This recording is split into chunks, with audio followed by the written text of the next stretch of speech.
दोस्तों, आज की कहानी बहुत अच्छी है। मैं आशा करती हूँ कि आपको कहानी से कुछ सीख जरूर मिलेगी। मैं 5 भाइयों की इकलौती बहन थी और अपने माता पिता की आंखों का तारा थी।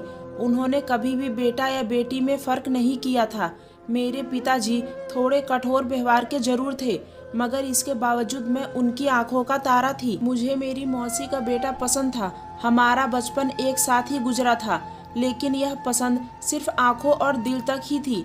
मुझे उसको देखकर शर्म आ जाती थी और उसका भी यही हाल था। समय बीतता गया और हम जवान हो गए। मेरे पिताजी अक्सर मुझसे कहते थे कि बेटियां बाप की पगड़ी होती हैं। मैं उस समय तो यह बात समझ नहीं पाई थी। अब जब याद आती है तो सोचती हूँ कि पिताजी की बात में कितनी गहराई थी। बेटियां सब एक जैसी ही होती है, लेकिन मेरी किस्मत में जो बेटी लिखी थी वो मुझ जैसी क्यों ना बन सकी। कहीं मुझसे ही तो कोई कमी नहीं रह गई उसकी परवरिश में। शायद सारी गलती मेरी थी। मैंने तो अपने माता पिता का कभी भी दिल नहीं दुखाया था। हमेशा उनकी आज्ञा का पालन किया था, उनके हुक्म के आगे सर झुकाया था। फिर मेरे साथ ही ऐसा क्यों हुआ? मैं समर्थ को पसंद करती थी। मेरा यह कजन मेरी माँ की बहन का बेटा था। समर्थ बहुत ही अच्छा और शरीफ लड़का था। उसने मुझसे कभी भी कुछ ऐसा भी नहीं कहा था कि मैं उसके बारे में कुछ गलत सोचती या फिर बगावत पर उतर आती। मैं अपने माता पिता की शादी के 5 साल बाद पैदा हुई थी। 5 बेटों के बाद जब बेटी लक्ष्मी बनकर आई थी, तब पिताजी अक्सर उस लक्ष्मी से मुंह फेर लेते थे, मगर माँ बाहों में समेट लेती थी। मेरी माँ के 5 बेटे थे। बेटी ना होने की वजह से मेरी माँ को बेटी की बहुत चाहत थी। जब भी माँ छोटी बच्चियों को खेलता देखती तो माँ का भी दिल चाहता कि उनकी भी एक बेटी हो, जिसे वह अपने हाथों से सजाए, अच्छे अच्छे कपड़े पहनाए और वह उनके साथ खेले। माएँ तो बेटियों को चाहा करती हैं। मेरी माँ को भी बेटी ही चाहिए थी और हमेशा मेरी माँ पूजा पाठ में लगी रहती, प्रार्थना करती कि मुझे एक बेटी और मिल जाए। और भगवान ने मेरी माँ की प्रार्थना सुन ली और फिर मैं पैदा हुई। पिताजी को एक बेटे की चाहत और थी, लेकिन धीरे धीरे मेरी चाहत ने उनके दिल में जगह बना ही ली। आज मैं खुद अपने पिताजी की लाडली थी। वह मेरे नखरे उठाते नहीं थकते थे। यही कारण था कि मैं लापरवाह हो गई थी। समर्थ मेरी मौसी का बेटा था। वो अक्सर मेरे भाई से मिलने आता रहता था। मेरा भाई अभय उसका सहपाठी था, लेकिन समर्थ तो मेरे दिल में अपनी जगह बना चुका था। जब मैं 8वीं में थी तब से ही उसके ख्वाब सजाने लगी थी। वह भी मेरी निगाहों को खूब पहचानता था। वह दिल से तो मुझे पसंद करता था, लेकिन कभी दिखाता नहीं था। अभय और समर्थ की दोस्ती पिताजी को एक आंख नहीं सुहाती थी, क्योंकि पिताजी का व्यवहार बहुत अलग था और इसी वजह से पिताजी माँ के खानदान वालों को पसंद नहीं करते थे। समर्थ का हमारे घर में आना जाना भी उन्हें पसंद नहीं था, लेकिन बेटे की खातिर चुप थे कि अभय की उसकी दोस्ती है। जब घर में शादी के बारे में बात हुई तो मैंने माँ से कहा कि माँ, मैं किसी को पसंद करती हूँ और उसी से शादी करना चाहती हूँ। तो यह सुनकर माँ के चेहरे का रंग उड़ गया। माँ बहुत घबरा गई और मुझसे पूछने लगी कि वो लड़का कौन है, और मेरे मुंह से समर्थ का नाम सुनते ही उनके पसीने छूट गए। मैंने माँ से कहा, माँ आप पिताजी से बात करें, क्योंकि समर्थ की भी यही तमन्ना है। माँ के चेहरे से उनकी फिक्र और गुस्सा दोनों पता चल रहे थे, लेकिन माँ ने अपने गुस्से पर काबू रखा और कहने लगी, मेरी बच्ची, तुम्हारे पिताजी किसी भी कीमत पर नहीं मानेंगे। अगर मैंने यह बात उन्हें बता दी तो वह न सिर्फ समर्थ का घर में आना जाना बंद कर देंगे, बल्कि खुलेआम उसकी बेइज्जती भी करेंगे। यह बात दिमाग में रखो कि तुम्हारी शादी वहीं होगी जहां तुम्हारे पिताजी चाहेंगे। और मैं जानती थी कि यही सच है, और मैं यह भी जानती थी कि पिताजी मेरी शादी अपने रिश्तेदारों में करने की सोच चुके हैं। और फिर आखिर वही हुआ और मैं रोती सिसकती ही रह गई। समर्थ के दिल पर भी कयामत गुजरी थी। पिताजी मुझसे बगैर पूछे अपने दोस्त के बेटा राजीव के साथ मेरी शादी कर दी। मैं एक खानदानी और मजबूर बेटी थी, जिसका खानदान का यही रिवाज था कि खुशी खुशी बड़ों के फैसले के आगे अपना सर झुका दिया जाए। मुझे अपनी जिंदगी के सबसे बड़े फैसले के बारे में बात करने का कोई हक नहीं था। मुझे कभी भी यह हक नहीं दिया गया। मेरी शादी बड़ी धूमधाम से राजीव से हो गई और मैं दुल्हन बनी विदा होकर उसके घर आ गई। जब शादी की पहली रात को उसने मेरा घूंघट उठाया तो मेरा दिल तड़प रहा था और मैं अपने आंसू जब्त किए बैठी थी। वह मेरे दिल के हाल से बिल्कुल अनजान था। मेरा उदास चेहरा देखकर मुझसे पूछने लगा, शालिनी क्या तुम मुझसे शादी करके खुश नहीं हो? मैं उसे क्या जवाब देती? उस समय मैंने उस वक्त उस जहर का घूंट पी लेना ही ठीक समझा। मैंने उससे कहा, अपने घर से जुदा होने का दुख हर लड़की को होता है, लेकिन उससे शादी मेरे लिए एक खुशी की वजह थी। मेरे मुंह से यह बात सुनकर उसके दिल को सुकून मिल गया, लेकिन मैंने अपने आंसुओं को दिल की गहराई में छुपा लिया और उनकी खुशी की खातिर मुस्कुरा दी। मगर यह कोई नहीं जान सकता था, जब दिल रो रहा हो तो आंसू को छुपाकर मुस्कुराना कितना तकलीफ देता है। माता पिता को जो बेटियां दुख दे, इससे अच्छा है कि वह बेटियां पैदा ही ना हो या फिर पैदा होते ही उन्हें मार दिया जाए। अब मैं हर किसी के सामने झूठी खुशी जाहिर करती थी। सच तो यह है कि मेरे इस बयान में वह दर्द बोलता था। दर्द में रोते रोते मेरा दिल बेजान हो जा रहा था और अब मुझे अपने दर्द के साथ जीना था, खुद को भुला देना था और समर्थ को भी भुला देना था। वक्त की आग अरमानों पर गिरती रही। मैं खुद फरेबी में जीना सीख गई थी। अब मैंने अपने अतीत की हर याद का दिया बुझा दिया। मैं खुश रहने लगी और अपने ससुराल वालों से घुल मिलकर रहती थी। खातिरदारी करने में भी कोई कसर न छोड़ती और अपने पति को समझकर उनके पैरों की धूल हो गई। राजीव ने भी मेरी कुर्बानियों की कदर की और मुझसे बहुत प्यार किया, अपनी सर आंखों पर बिठाया। वो मेरी इतनी कदर करते थे कि मैं कभी भी समर्थ के बारे में सोचती तो मुझे खुद शर्म आ जाती कि इतने अच्छे पति को तो ख्वाबों में भी धोखा देना पाप के बराबर था। समर्थ ने कैसे सब्र किया होगा, कैसे मुझे भुलाया होगा, मुझे पता नहीं, लेकिन हमारा एक अतीत था। मैं अब 2 बच्चों की माँ बन चुकी थी। ममता ने मुझे मेरे अतीत की यादों से बहुत दूर ले जाकर फेंका था। अब बस मैं थी और मेरे प्यारे बच्चे थे। उनकी मोहब्बत और उनकी परवरिश में लग गई थी। मैं 2 बेटों की माँ बन चुकी थी। मेरे पति की यही आरजू थी कि एक बेटा और हो और हम 3 बेटों के माता पिता बन जाए। बच्चे पालना कोई आसान काम नहीं होता। गुजरते वक्त के साथ अब मैं थकने लगी थी। मैं चाहती थी एक बेटी हो जाए, 3 बच्चे बहुत है। ऊपर वाले से यही गुजारिश करती थी कि इस बार बेटी ही देना मुझे। बेटी की बड़ी हसरत थी क्योंकि मेरी कोई बहन नहीं थी और एक माँ बेटी के बगैर पूरी नहीं होती। मैंने भी बड़ा दुआओं से बेटी को पाया था। अपने भगवान से गिड़गिड़ाकर रो रो कर प्रार्थना करती थी। हर वक्त पूजा पाठ में लगी रहती थी और इस बार मेरी गोद में वह लक्ष्मी आ गई थी जिसको पाकर मेरे दिल को करार आ गया था। मैंने उसका नाम शिखा रखा था, मगर शिखा जब बड़ी हो गई मैं उसे डॉली बुलाती थी। वह मेरी आंखों की ठंडक थी। उसे देख देख कर मैं जीती थी। बेटों की मोहब्बत भी उसके सामने कम थी। मैं उस डॉली को हर समय सजाए रखती थी। वक्त के साथ साथ वो बड़ी हो गई, उसका रंग निखरता गया। वह मेरी हम शक्ल थी।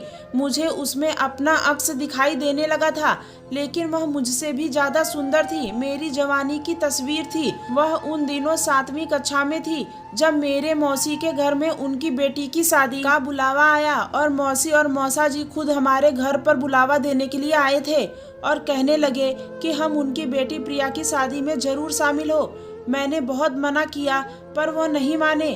तब मेरे पति ने कहा कि ऐसी भी जिद अच्छी नहीं, आखिर वो तुम्हारी मौसी है। इतनी उम्र होने के बाद भी वह तुम्हें बुलाने के लिए आई है। उनकी खुशी में शामिल होने में क्या हर्ज है। अपने पति के ज्यादा कहने पर मैं मना कैसे करती। हम उसकी शादी में चले गए। यह समर्थ का घर था और उसके सबसे छोटी बहन की शादी थी। मैं समर्थ के घर नहीं जाना चाहती थी, उसका सामना नहीं करना चाहती थी। मेरे अंदर एक चोर छुपा बैठा था। मैं डरती थी कि समर्थ के सामने कैसे जाऊंगी, कहीं फिर से मेरी आंखें चार न हो जाए, मेरे दिल के किसी कोने में सोई मोहब्बत ना जाग उठे। कुछ लोग अपनी मोहब्बत को एक किस्सा समझकर भुला देते हैं, लेकिन कुछ लोग के दिल में पत्थर की लकीर बन जाती है जिसको मिटाना किसी की बस की बात नहीं होती। मेरा दिल पत्थर का लकीर हो चुका था, लेकिन लकीर मिटाने के लिए शायद बहुत जन्म लग जाते। शादी वाले दिन मैं ऐसी जगह बैठी थी जहां से वह मुझे दिखाई ना दे। मेरा दिल बहुत ज्यादा घबरा रहा था। मैं उससे बचकर रह रही थी। तभी मुझे उसकी एक झलक नजर आ गई। वह बहाने बहाने से आंगन में आता जाता रहता। उसकी आंखें मुझे ही ढूंढ रही थी। अचानक वह मेरे सामने आकर बैठ गया और कहने लगा, नमस्ते। कहने में तो कोई हर्ज नहीं है। मैं जवाब देने ही वाली थी कि मेरी बेटी वहां आकर बैठ गई और पूछने लगी कि माँ ये अंकल कौन है। इस पर मैंने उसे बताया कि उसके मामू है और इसका नाम समर्थ है। उसने समर्थ को नमस्ते किया और फिर वहां से उठकर चली गई जहां उसकी उम्र के और बच्चे खेल रहे थे, और समर्थ तो जाने का नाम ही नहीं ले रहा था। मैं घबराने लगी और कहा कि समर्थ अब तुम यहाँ से चले जाओ, यहाँ क्यों बैठे हो। तो यह सुनकर समर्थ मुझसे कहने लगा कि 5 साल बाद मैंने तुम्हें देखा है, मैंने तुम्हारा कितना इंतजार किया है तुम्हारी एक झलक देखने का, और अभी तुम जाने को कह रही हो। उसके मुंह से यह बात सुनकर मेरा दिल जोर जोर से धड़कने लगा। मेरी दुनिया में तो भूकंप आ जाएगा। और वहां से उठकर आंगन में बैठ गई। सभी शादी की तैयारियों में खोए हुए थे। मुझे कुछ समझ में नहीं आ रहा था कि किधर जाकर बैठूं। तो मैं छत पर चली गई। सोचा कि थोड़ी देर छत पर जाकर सांस ले लेती हूँ। जब समर्थ घर से बाहर चला जाएगा तो नीचे चली जाऊंगी। मुझे नहीं पता था कि मेरी बेटी ने मुझे छत पर जाते हुए देख लिया है। वह अपने काम में व्यस्त थी, मेरे पीछे नहीं आई, लेकिन समर्थ ने मेरा पीछा किया। उसने मुझे छत पर जाते हुए देख लिया था। थोड़ी देर के बाद वह भी छत पर आ गया। उसने कहा, शुक्र है कि तुम यहाँ आ गई हो। थोड़ी देर ही सही, हम एक दूसरे से खुलकर बात कर लेंगे। यहाँ हमें कोई देखेगा भी नहीं और तुम्हें डर भी नहीं होगा किसी का। वह मेरे करीब चारपाई पर आकर बैठ गया और मेरा हाथ अपने हाथ में लेकर बोला, इन हाथों ने मुझे कभी जुदा ना होने का वादा किया था, और आज ये हाथ किसी और की मिल्कियत है। किसी और के हाथों को उन्होंने मजबूती से थाम लिया है और मुझे बीच रास्ते में छोड़ दिया। बताओ, इस बेवफाई का गिला किसी से करूं? क्या यह मेरे साथ नाइंसाफी नहीं है? तुम्हारे बगैर जीना पड़ रहा है, जबकि तुम्हारे बगैर सांस लेना भी मुश्किल है। मैं समर्थ के हाथ से अपना हाथ छुड़ा ना पाई थी, उसके बातों का जवाब नहीं दे पाई थी कि अचानक ही मुझे वहाँ किसी के होने का एहसास हुआ। मैंने मुड़कर देखा तो मेरी बेटी खड़ी थी। वह हैरान निगाहों से अपनी माँ और उसके अतीत को देख रही थी। उसने समर्थ का एक एक शब्द सुन लिया था और अब वह मुझसे बहुत दूर जा चुकी थी। काश कि मैं जो कहना चाहती थी वह भी अपने कानों से सुन सकती। समर्थ का हाथ छुड़ाकर यही कहने वाली थी कि अब मैं शादीशुदा औरत हूँ और यह तुम्हारी मेरी आखिरी मुलाकात है। अब दोबारा मुझसे मिलने की कभी कोशिश भी मत करना और ना ही मुझसे कोई उम्मीद रखना। और अब तुम यहाँ से चले जाओ। यह सब तो मेरे मुंह में ही रह गया। शिखा रोती हुई नीचे भाग गई थी और मैं पत्थर की मूर्ति बन गई थी। हमने कुछ गलत नहीं किया था और ना ही कुछ गलत करने का इरादा था। मैं इसलिए शादी में नहीं आना चाहती थी। मैं तो एक झलक समर्थ को देखना भी नहीं चाहती थी। एक औरत को घर में बच्चों से जैसी मोहब्बत होती है, मुझे उससे कई गुना बढ़कर थी कि राजीव मेरा ख्याल रखते हैं, मेरी इज्जत करते हैं। उन्होंने कभी भी मुझे शिकायत का कोई मौका नहीं दिया, इसलिए मैं भी उनको कभी शिकायत का मौका नहीं देना चाहती थी। वह मेरे लिए वफादार थे, मैं भी उनके लिए वफादार पत्नी थी। समर्थ की मुलाकात का किसी को पता नहीं था। जिस छत पर उस रोज जो बातें उसने मुझसे की थी, लेकिन शिखा के दिल में शक पड़ गया था। उसने जो कुछ भी सुना वह मेरे रिश्ते को दुखी करने के लिए काफी था। वह मुझसे नफरत करने लगी थी, मुझे बुरी औरत समझने लगी थी और उसके बाद उसने पूरी बगावत कर डाली। अब शिखा मुझसे सीधे मुंह बात भी नहीं करती थी। अगर मेरी बात का जवाब देना पड़ जाता तो वो गुस्से में जवाब देती थी। शुरू में उसका बर्ताव मेरे साथ ऐसा था कि मैं उसकी बातें सुनकर बहुत शर्मिंदा हो जाती। मैं उससे मनाने की बहुत कोशिश करती, लेकिन फिर वो निडर होती गई। मेरी आंखों में आंखें डालकर बात करने लगी, कठोर शब्द कहकर मेरे दिल को जख्मी करती थी। एक ऐसा समय भी आ गया जब वह गलत रास्ते की तरफ चल पड़ी। मैं माँ थी, उसकी भलाई चाहती थी, लेकिन वह मेरी हर बात के जवाब में कहती, मुझसे क्या नसीहत करती हो, पहले खुद को तो सुधार लो। 3 जवान बच्चों की माँ अपने आशिक से छुप छुप कर छत पर मुलाकात करती है, तो फिर मुझे किस बात से रोक रही हो? जो मेरा दिल चाहेगा मैं वही करूँगी। ज्यादा रुकावट डाली तो मैं अपने पिता से सब कुछ कह दूंगी। बेटी के मुंह से इस तरीके की बातें सुनकर मेरा दिल फट गया, लेकिन वह जवान और मुफड़ थी जिसकी जवानी ने मुझे कमजोर करना शुरू कर दिया। मेरी बेटी गलत राह पर चल पड़ी। वह पड़ोस के एक आवारा लड़के राहुल से मिलने लगी, उसके साथ फोन पर मेरे सामने बेहुदा बातें करती और मैं उसको रोक नहीं पाती। अगर रोकती तो वह मुझे आंखें निकालकर दिखाती और कहती कि मेरी जो मर्जी मैं वही करूंगी, तुम मुझे रोक नहीं सकती। अगर रोकने की कोशिश भी की तो मैं पिताजी से सब कुछ बता दूंगी कि तुम्हारा समर्थ के साथ क्या रिश्ता है। फिर पूछूंगी कि कैसा लगता है किसी पर रोक टोक करना। मेरे पास इसकी बातों का कोई जवाब नहीं था। मैंने प्यार से समझाना चाहा तो उसने मुझे ही ढकेल कर पीछे कर दिया। मैंने गुस्सा दिखाया तो उसने भी मुझे डराया धमकाया। मैं किसी भी तरह उसे समझा नहीं सकी और हर बार वह यही कहती कि पिताजी को और तुम्हारे दोनों बेटों को तुम्हारे अतीत की पूरी कहानी सुना दूंगी। पिताजी और भाई सब तुमसे नफरत करेंगे। मैं तो उसकी बातें सुनकर हैरान थी। यही सोचती थी कि यह सब कैसे हो गया और यह वही सीखा है जो इज्जत से पुकारती थी, कोई सवाल नहीं करती थी, मुझसे मोहब्बत करती थी और आज क्या से क्या हो गया। मेरी बेटी ने मुझे नफरत से धुतकार दिया, खुद मुझे मेरी नजरों में 2 कौड़ी का कर दिया, जबकि मैंने शादी से पहले सिर्फ समर्थ को पसंद किया था। मेरा उसके साथ किसी तरह का कोई रिश्ता नहीं था। शादी के बाद तो उस दिन के सिवा अभी मैंने उससे बात भी नहीं की थी। ऊपर वाले की मर्जी थी। मेरी जिल्लत मेरी बेटी के हाथों लिखी थी।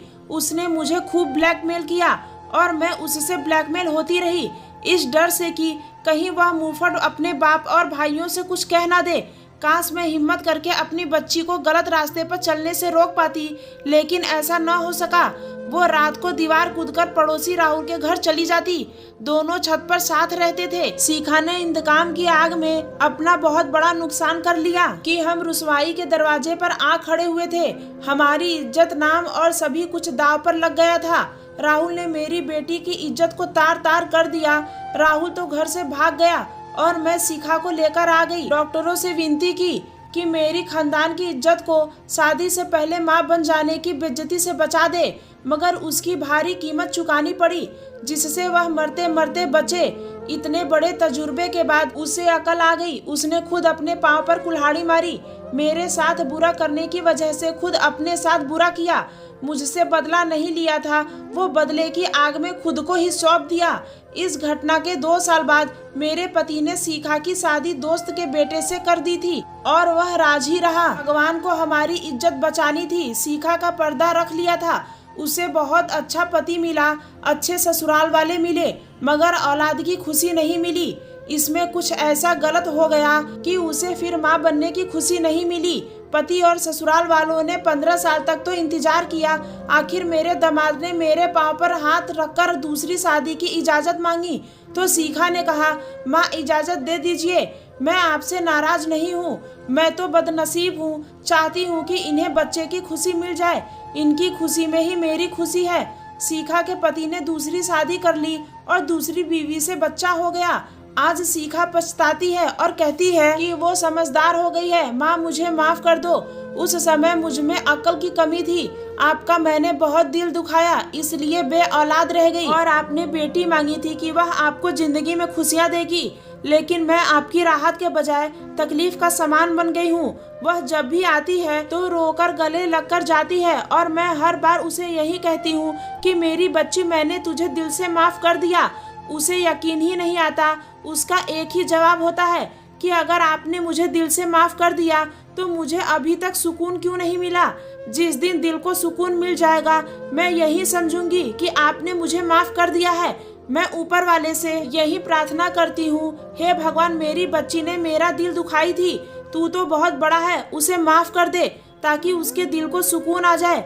जब तक वह बेसुकून रहेगी मैं भी बेसुकून ही रहूंगी। औलाद की बेसुकून माँ बाप की बेचैनी होती है। ऊपर वाला करे मेरी बच्ची को उम्र भर का चैन, सुकून और सुख मिल जाए, तभी मैं सुकून से मर सकूंगी। और एक दिन भगवान ने मेरी प्रार्थना फिर से सुन ली। शिखा के पिताजी से अपनी बेटी को तकलीफ में देखा नहीं जा रहा था, इसलिए मेरे पति शिखा को उसके ससुराल से घर वापस ले आए और अपनी बेटी से कहने लगे कि अपनी जिंदगी की नई शुरुआत करो, अपनी पढ़ाई पूरी करो। जिंदगी संघर्ष का नाम है बेटा। और मेरी बेटी तो बहादुर बच्ची है। अपने पिता के शब्द सुनकर शिखा उनके गले लगकर खूब रोई और उसने आगे पढ़ने का फैसला किया। शिखा ने अपनी आगे की पढ़ाई जारी रखी और साथ ही अनाथ बच्चों के लिए एक एनजीओ खोला और उस एनजीओ को दोनों माँ बेटी चलाने लगी। शिखा ने पिछली जिंदगी को भुलाकर एक नए काम की शुरुआत की और उसकी वजह से वो अनाथ बच्चों की जिंदगी में रोशनी की किरण बनकर आई। शिखा बहुत सारे बच्चों की माँ है। और एक आत्मनिर्भर महिला है जिससे किसी के सहारे की कोई ज़रूरत नहीं है। अगर स्टोरी अच्छी लगी हो तो प्लीज़ मेरे चैनल को सब्सक्राइब करके मुझे सपोर्ट करें। धन्यवाद।